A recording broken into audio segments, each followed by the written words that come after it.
پاکستان اور امریکہ کے عسکری تعلقات نئی بلندیوں پر۔ Army chief field marshal Syed Asim Munir کی ٹیمپا میں سینٹکاپ کمان تبدیلی کی تقریب میں شرکت۔ جنرل مائیکل کوریلا کی خدمات کو خراج تحسین پیش کیا۔ دو طرفہ عسکری تعاون کے فروغ میں جنرل کوریلا کے کردار کی تعریف کی۔ فیلڈ مارشل نے ذمہ داریاں سنبھالنے پر ایڈمرل بریڈ کاپر کے لیے نیک خواہشات کا اظہار کیا۔ پاک امریکہ عسکری تعاون کے تسلسل پر اعتماد کا اظہار کیا۔ فیلڈ مارشل کی امریکی chairman joint chiefs of staff general Dan Caine سے ملاقات میں باہمی پیشہ ورانہ دلچسپی کے امور پر تبادلہ خیال۔ دورہ پاکستان کی دعوت بھی دی۔ آرمی چیف کی دوست ممالک کے دفاعی سربراہان سے بھی اہم ملاقاتیں۔ فیلڈ مارشل کی پاکستانی کمیونٹی سے ملاقات۔ اپنے خطاب میں روشن مستقبل پر اعتماد رکھنے کی اپیل۔ وطن عزیز میں سرمایہ کاری کی بھی ترغیب دی۔ پاکستانی کمیونٹی کی جانب سے پاکستان کی ترقی اور خوشحالی میں تعاون کے عزم کا اظہار کیا۔ خواجہ آصف کے چیلنج نے بھارتی ایئر چیف کے دعووں کی ہوا نکال دی۔ وزیر دفاع کا بھارت کو طیاروں کی انوینٹری سامنے لانے کا چیلنج۔ ایکسپوز پر لکھا آپریشن سندور میں ایک بھی پاکستانی طیارہ تباہ نہیں ہوا۔ بھارتی فضائیہ کے تاخیر سے کیے گئے دعوے مضحکہ خیز اور ناقابل یقین ہیں۔ پاکستان نے 6 بھارتی طیارے S-400 سسٹم اور متعدد ڈرونز تباہ کیے۔ بھارتی ایئر چیف کا مقصد اپنی فوجی ناکامیوں کو چھپانا ہے۔ سینئر وزیر سندھ شرجیلا میمن کا بھارتی ایئر چیف کے مضحکہ خیز بیان پر طنز۔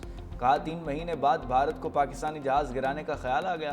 بھارت ایئر چیف کے بیان سے اندازہ لگایا جا سکتا ہے کہ پورا بھارت کس ذہنی کیفیت کا شکار ہے۔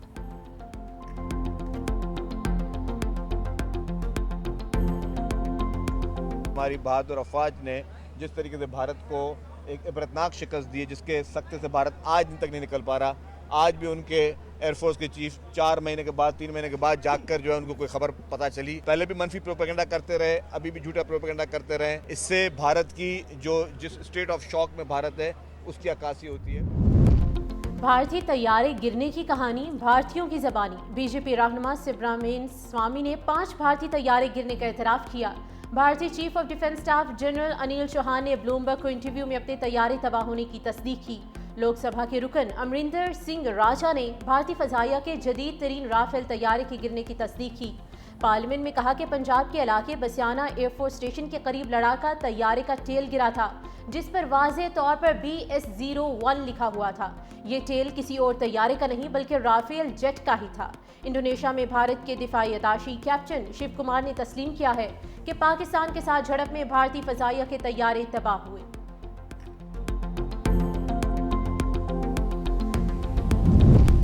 مودی سرکار ہر محاذ پر ناکام۔ معاشی اور سفارتی ناکامیوں کے بعد اپوزیشن کی جانب سے انتخابات میں دھاندلی کے سنگین الزامات نے مودی کی مشکلات مزید بڑھا دیں۔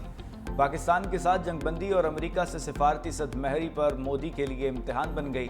بین الاقوامی جریدے روئٹرز نے موجودہ دور کا مودی کے دور اقتدار کا مشکل ترین وقت قرار دے دیا۔ آئندہ ہفتوں میں چین اور روس کا متوقع دورہ بھارتی وزیر اعظم کے لیے کڑا امتحان ہے۔ بہار کے ریاستی انتخابات میں ممکنہ شکست مودی کے تابوت میں آخری کیل ثابت ہو سکتی ہے۔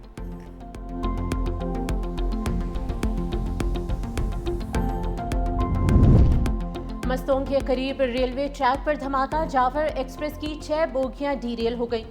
ریلوے ٹریک پر دھماکہ اسپیسن کے قریب ہوا۔ خوش قسمتی سے کسی مسافر کو نقصان نہیں پہنچا۔ دھماکے کے بعد فورسز نے علاقے کو گھیرے میں لے لیا۔ واقعے کی تحقیقات اور سرچ آپریشن جاری۔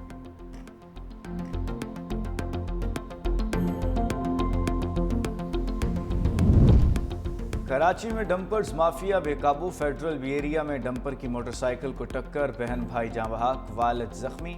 22 سالہ ماہنور کی آئندہ ماہ شادی تھی۔ مشتعل افراد کا ڈمپرز پر پتھراؤ، ڈرائیور پر تشدد، 7 ڈمپرز کو آگ لگا دی۔ دونوں بچے شادی میں شرکت کے بعد والد کے ساتھ گھر جا رہے تھے۔ زندگی کی بازی ہارنے والوں میں ماہنور اور 14 سالہ احمد شامل۔ پولیس نے موقع سے ڈمپر ڈرائیور کو گرفتار کر لیا۔ فائر بریگیڈ کو فوری طلب کیا گیا۔ ڈمپرز میں لگی آگ بجھا دی گئی۔ ڈمپر نظر آتش کرنے میں ملوث 16 مشتبہ افراد کو گرفتار کر کے تھانے منتقل کر دیا۔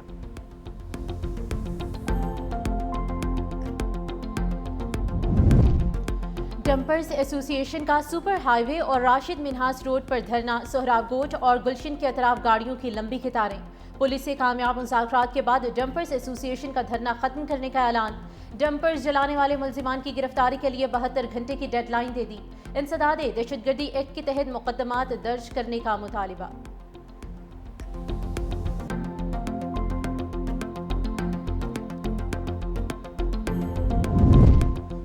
گورنر سندھ کامران ٹیسوری کا ڈمپر حادثے میں بہن بھائی کی موت پر اظہار افسوس، کہا ڈمپر حادثے میں زخمی شہری کی جلد صحت یابی کے لیے دعا گو ہوں، مشتعل شہری قانون ہاتھ میں لینے سے گریز کریں۔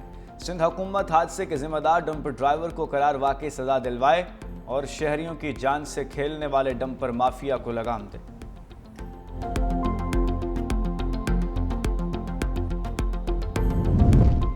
کراچی میں رواں سال ٹریفک حادثات کے دوران 564 افراد جان کی بازی ہار گئے۔ 7 ماہ کے دوران شہر قائد کی سڑکوں پر دندناتی ہیوی ٹریفک نے 165 افراد کو زندگی سے محروم کیا۔ 62 افراد ٹریلرز کی بھینٹ چڑھے، 32 افراد ڈمپرز تلے کچل کر جام بھگ ہوئے۔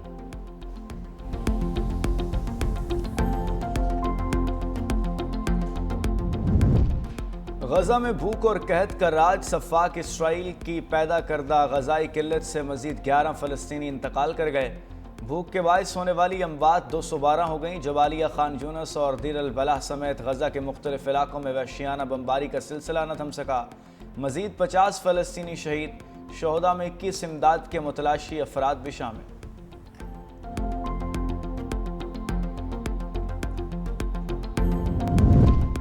ڈیپٹی وزیر اعظم اور وزیر خارجہ اسحاق ڈار کا ترکیہ کے وزیر خارجہ حکان فیدان سے رابطہ، دو طرفہ تعاون اور علاقائی اور عالمی امور پر تبادلہ خیال۔ دونوں رہنماؤں کا غزہ کی سنگین انسانی صورتحال پر گہری تشویش کا اظہار۔ اسرائیل کے مکمل فوجی قبضے کے منصوبے کی شدید مذمت کی۔ اسحاق ڈار نے کہا کہ اسرائیلی منصوبہ بین الاقوامی قوانین اور سلامتی کونسل کی قراردادوں کی کھلی خلاف ورزی ہے۔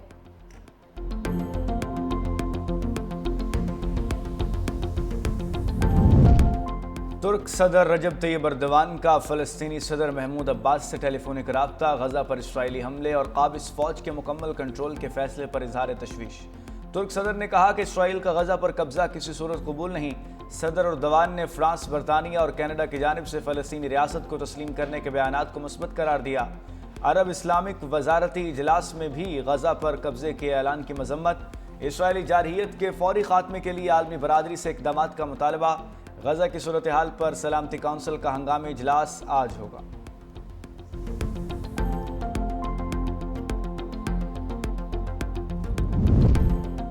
فلسطینی فٹ بالر کی غزہ میں شہادت پر یویفا کی پوسٹ پر محمد صلاح کا طنزیہ سوال۔ یویفا نے ایکس پر سلیمان العبید کی شہادت پر خراج عقیدت پیش کرتے ہوئے کہا کہ فلسطینی پہلے، سلیمان العبید کو الوداع۔ ایک ایسا باصلاحیت کھلاڑی جسے سخت ترین حالات میں بھی بے شمار بچوں کو امید دلائی۔ فٹ بالر محمد صلاح نے ری پوسٹ کرتے ہوئے یویفا سے پوچھا، کیا آپ ہمیں بتا سکتے ہیں کہ وہ کیسے، کہاں اور کیوں مارے گئے؟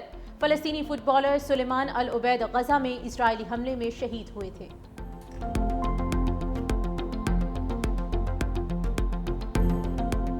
دنیا بھر میں فلسطینیوں کے حق میں مظاہرے جاری۔ لندن میں سینکڑوں افراد نے فلسطینی عوام سے اظہار یکجہتی کے لیے ریلی نکالی۔ مظاہرین کا برطانوی حکومت سے اسرائیل کی حمایت بند کرنے کا مطالبہ۔ کینیڈا کے شہر مونٹریال، جرمنی کے شہر برلن میں بھی شہری غزہ میں جاری مظالم کے خلاف سراپا احتجاج ہیں۔ ٹرکی میں عوام کا فلسطین سے اظہار یکجہتی کے لیے احتجاج۔ اسپین کے مختلف شہروں میں شہریوں نے خالی برتن بجا کر انوکھے انداز میں احتجاج کیا۔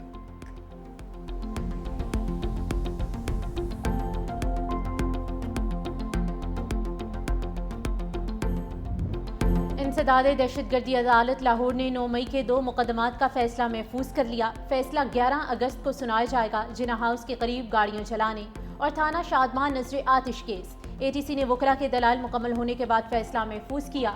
یاسمین راشد، شاہ محمود قریشی سمیت متعدد ملزمان مقدمات میں نامزد۔ تھانہ شادمان کیس میں 41 ملزم شامل۔ راحت بیکری کے باہر گاڑیاں چلانے کے مقدمے میں 25 ملزم نامزد۔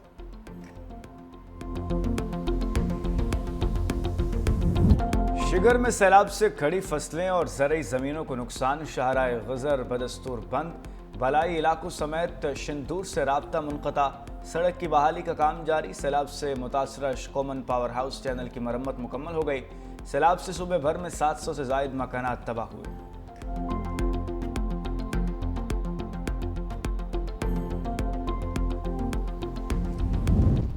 ملک بھر میں جشن آزادی تقریبات جوش و خروش سے جاری۔ سندھ حکومت کی جانب سے کراچی میں ساحل سمندر پر منی میراتھن نشان پاکستان کا اہتمام۔ محمد سجاد نے پہلی پوزیشن حاصل کر کے میدان مار لیا۔ خواتین میں ماہنور نے پہلی پوزیشن حاصل کی۔ جشن آزادی کی مناسبت سے ڈیرہ اسماعیل خان میں بھی رنگا رنگ تقریبات کا سلسلہ جاری۔ پاک فوج، ضلع انتظامیہ اور محکمہ اسپورٹس کے زیر انتظام سائیکل ریس کا انعقاد۔ ملک بھر سے 70 سے زائد سائیکلسٹ کی شرکت۔ سندھ کی اقلیتی برادری کے لیے بڑی خوشخبری، معرکہ حق اور جشن آزادی کی خوشیوں میں شامل کرنے کے لیے اقلیتی محنت کشوں کو ای بائکس دینے کا فیصلہ۔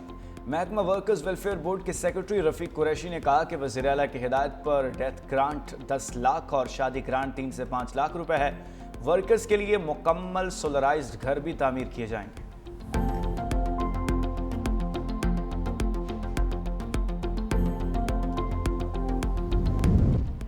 وزیر توانائی سندھ ناصر حسین شاہ کا تھر فاؤنڈیشن اسلام کوٹ کا دورہ، اسکول اور ہسپتال کا معائنہ کیا۔ اسکول کے بچوں نے ٹیبلوز پیش کیے۔ ناصر حسین شاہ کی ہسپتال کے دورے کے دوران مریضوں کی عیادت۔ صوبائی وزیر نے سولر اسکیم، RO پلانٹ اور تھر کول کی زمین سے ہٹائے گئے مکینوں کے نئے مکانات کا جائزہ لیا۔ کہا تھر فاؤنڈیشن کی تعلیم اور صحت کے شعبوں میں کارکردگی مثالی ہے۔ اب ہمارا نعرہ ہے تھر بدل رہا ہے پاکستان۔